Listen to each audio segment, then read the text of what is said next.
When you look at this situation with what's happened, we had extreme amounts of rain. I mean, it lasted for about 2 weeks, and these floodgates have been on for a while.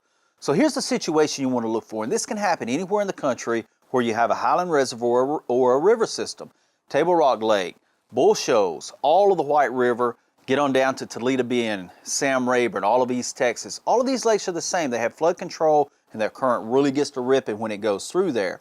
Now, all of this rain collected, started coming into the Tennessee River. Here's what I want to look for. These big schools of fish, where are they going to be when they're out on the main river? They're going to be on these big flats, these areas that have these huge areas that they can feed on. They get it at a depth that they're comfortable with, and that's where they're going to be. Now, when the heavy current comes, it's going to push them off of the main river. They're going to go right to the first protected area that they can get to. That's the starting point of where you want to look at.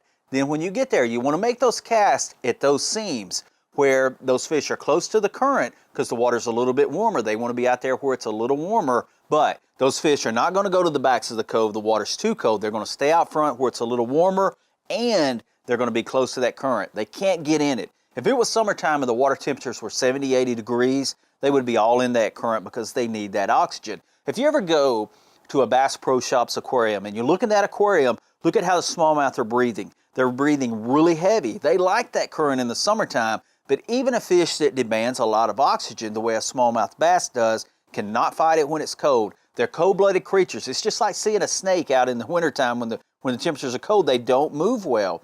A bass is the same way. You got to have a lure that you can fish really slow, that's going to entice them and be able to catch those fish. That's why we chose the stand-up football head, and it's really working out there.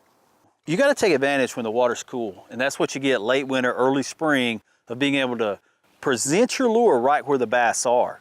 Now, we've really got them dialed in. You go back in this creek, the water temperature's 3 or 4 degrees colder. They're not going to go that way. They feel that as they start swimming back. They're going to stay out here closest to this warm water, but out of the current. We've got them dialed in. We've got them hemmed up right here.